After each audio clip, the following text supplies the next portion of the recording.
The Lansing Curling Club actually used to curl in the 70s, late 60s and early 70s over at MSU. Okay. So what the current incarnation is a kind of a rebirth that reformed in 2010. Okay. And were you part of that from the start?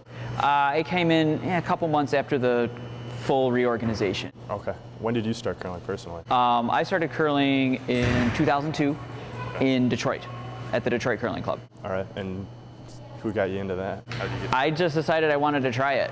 I had lived in Detroit, grown up in Detroit, watched curling on TV, and just had heard that they built a new facility with dedicated curling ice. So I wanted to go check it out. It was about a year old, so I wanted to go and check it out. And my first day, I went down, threw rocks for 3 hours, and stayed after class for another 3 hours, and I was hooked. Cool. That was it. I was talking to Dawn, and she said that the Detroit Curling Club, after the '06 Olympics, when the men won the bronze, they had an open house and they were expecting around 100 people, and then all of a sudden 600 showed up. Yeah. Is that something that you think could happen after this Olympics? It could easily happen. People watch it on the Olympics. They see, even whether the U.S. is doing well or not, they see the other teams. They see the guys with the crazy pants from Norway. I mean, you can identify. Almost everybody sees a curler that's playing that they can identify with.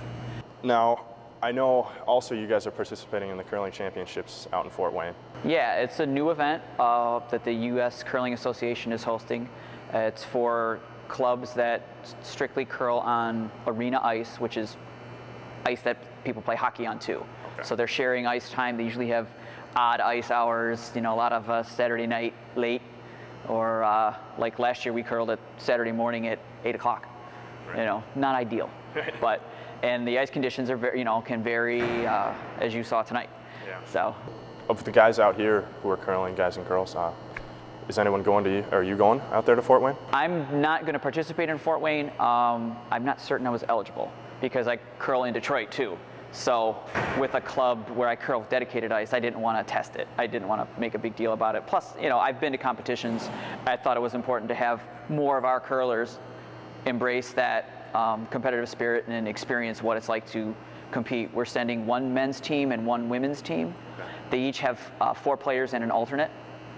I'm going to be down there actually, though, officiating because I'm a certified level 2 official for the U.S. Curling Association as well. And so I can help out that way. Since I'm not participating, I can still officiate and keep things running smooth. I saw a lot of kids out here too. Are those just kids of people participating? We have 2 of our kids tonight were kids of people participating, but we also had a team of junior curlers from Midland who came down tonight. Which is nice. They're a good bunch. They had men's and women's junior teams this year that did very well, won the region, and went on to nationals themselves. So, do you see any way is there any sort of approach that you want to take to try to get more people out even before the Olympics maybe? Oh, absolutely. We're going to try to kind of consolidate our draw times. I think we'll just try to curl once a week this year. Last year we did 2, kind of split ourselves a little thin. Yeah. So I think this year we're looking to maybe have just one draw time where we can offer games and instruction with some of our more experienced members who can teach people some of the finer points of the game. Because it's hard to just show up one night and expect to be able to, oh, look, now I can curl. Yeah. It's easy to get a foothold, but then it's harder to really get better. Yeah, if I could get better a little bit every year, I'd still not be very good. Right. So, it's tough because when we start curling, a lot of us start as adults here in the U.S. Canada, they start when they're 7.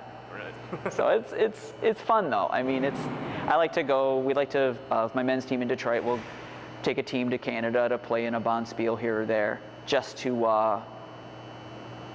try our, see how we're doing. Yeah. Speaking of that, do you have any idea how you're going to do come come Fort Wayne?